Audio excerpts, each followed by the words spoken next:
తెలంగాణ అధికార ప్రతిపక్షాల మధ్య మాటల యుద్ధానికి తెరలేచింది. తెలంగాణ అభివృద్ధిని కాంగ్రెస్ పార్టీ అడ్డుకుంటోందని సీఎం కేసీఆర్ చేసిన విమర్శలను తిప్పికొట్టారు కాంగ్రెస్ నేత జానారెడ్డి. కేసులు వేసి అడ్డుకుంటోందని టీఆర్ఎస్ నేతలే అని ఆయన అన్నారు. సీఎం కేసీఆర్ ప్రతిపక్ష నేత జానారెడ్డి మధ్య జరిగిన మాటల యుద్ధాన్ని చూద్దాం. ఈ కాంగ్రెస్ పార్టీ అవలంబించే విధానం మీద దాదాపు 1,00,000 పైచిలకండి విపరీతమైనటువంటి ఇబ్బందులు పడుతూ ఉన్నారు. కాంట్రాక్ట్ నర్సు, కాంట్రాక్ట్ రకరకాలుగా అనేకమైనటువంటి లెక్చరరు, టీచరు, కథ కార్ఖాన ఉంది. టీఆర్ఎస్ కొన్ని వేల మందికి దాదాపు 1,00,000 కుటుంబాలకు బెనిఫిట్ చేస్తే రాజకీయంగా మాకు నష్టం కదా అనేటువంటి ఒక కుత్సితమైనటువంటి బుద్ధి, ఒక వీషియస్ థింకింగ్, అది నెగటివ్ థింకింగ్. డెఫినెట్గా అది కాంగ్రెస్ పార్టీకి బూమరాంగ్ అవుతుంది తప్ప, నాకు కూడా రాజకీయాలు తెలుసు, నేను రాజకీయాల్లో ఉన్నా. ఈ నెగటివ్ దృక్పథం వీళ్ళు ఎవరు అమాయకులు అండి? కాంట్రాక్ట్ లెక్చరర్స్ అమాయకులా? తెలియదా వాళ్ళకి ఎవరు అడుగుతున్నారు? ఇలా కరెంట్ ఎంప్లాయీస్ అమాయకులా? అదేవిధంగా ఈ కాంగ్రెస్ దుష్టపన్నాగాలను తిప్పికొడతామని కూడా మనవి చేస్తా ఉన్నా.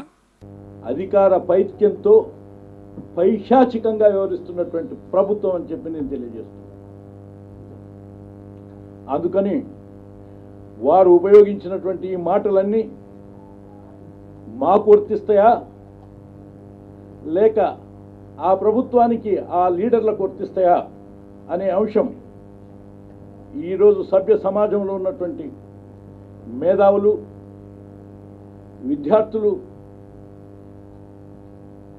ప్రజలు, పత్రికలు, మీడియా, వివేచనాపరులందరూ వివేచన చేసి ఇది ఎవరికి ఏది వర్తిస్తుందో, ఎవరెవరు ఏ విధమైనటువంటి వాగ్దానాలు చేసినారు, ఎవరు ఏ విధంగా వివరించినారు, ఎవరు ఏ మాటని ఆ మాటనే ఎనికిపోయినారు. ఎటువంటి కేసులండి? నీటిపారుదల ప్రాజెక్టుల మీద 164 కేసులా? ఎక్కడైనా ఉంటాయా? ఏ రాష్ట్రంలో ఉంటాయా? మొత్తం వీళ్ళు వేసిన కేసులు ఇప్పటికీ 196 కేసులు. గవర్నమెంట్ ఆర్డర్ తీయాలి, కాంగ్రెస్ పార్టీ కేసు వేయాలి. ఈ విధంగా తయారైంది వ్యవస్థ. పనికి మాలినటువంటి రాజకీయ లబ్ధి కోసం నీచాతి నీచంగా ప్రవర్తిస్తూ కేసులు వేస్తూ ఉన్నారు. మీరు కూడా గమనిస్తూ ఉన్నారు. ఉద్యోగాల నోటిఫికేషన్ల మీద కేసులు,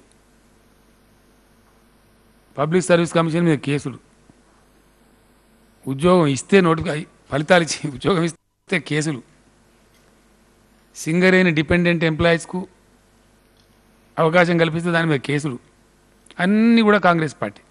మీరు ఆశించింది ఏంది? సింగరేణి కార్మికులు నోరు కొట్టింది కూడా వీళ్ళే. ఎవరండి డిపెండెంట్ ఉద్యోగాలు తీసింది?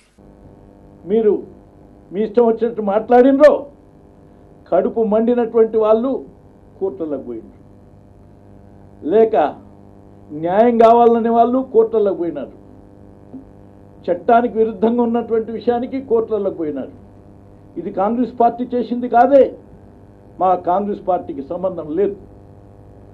కానీ ఇప్పుడు ఈ డిపెండబిలిటీ దాని మీద కేసు వేసింది ఎవరు?